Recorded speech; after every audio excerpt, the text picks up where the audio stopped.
బంగారి ఇక్కడే అందరూ కూర్చొని ఉండేవాళ్ళం. జాను పైన చంద్రుడిని చూపిస్తూ అన్నం పెట్టేది. ఈ తిన్నె మీదే పడుకునేవాళ్ళం. హాయ్.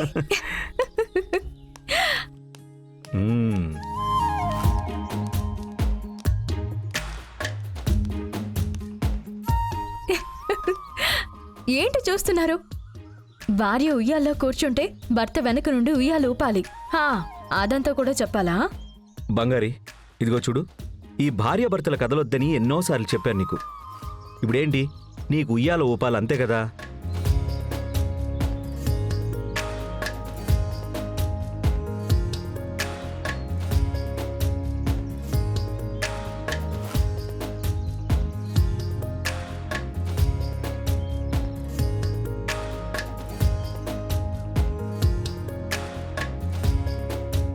బంగారి చిన్న వయసులో ఈ ప్లేస్లో వేరే ఉయ్యాలుండేది. అది ఓడలతోనే తయారైంది. అలాగా? అప్పుడంతా నేను వర్షిని అందరం ఇక్కడే ఆడుకునేవాళ్ళం. అప్పుడు జాను ఎంతసేపు ఆడుకున్నా సరే అస్సలు అడ్డు చెప్పేదే కాదు. ఇదిగో ఇదే విధంగా మమ్మల్ని ఊపుతూ ఉండేది.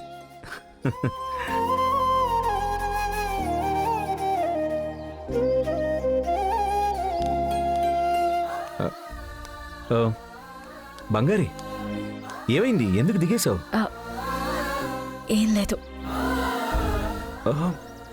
బంగారి ఎందుకు ఇప్పుడు ఏడుస్తున్నావు? నేను నిన్నేం అనలేదే. నాకలా చిన్ననాటి జ్ఞాపకాలే లేవు. జాన్సమ్మ, అత్త, మావయ్య పిల్లలు, పిన్ని, బాబాయ్ వాళ్ళ పిల్లలు అని నాకు కుటుంబం ఉందనే తెలీదు. నా ప్రపంచం చాలా చిన్నది. నేను, నాన్న, అమ్మ, చెల్లెలు అంతే. మా ఊర్లో కూడా మాకు చుట్టాలంటూ ఎవరూ లేరు.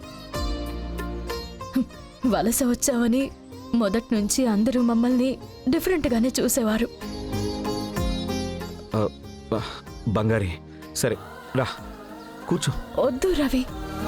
కూర్చో బంగారి, కూర్చో కూర్చో అని చెప్తున్నా కదా. ఎక్కు.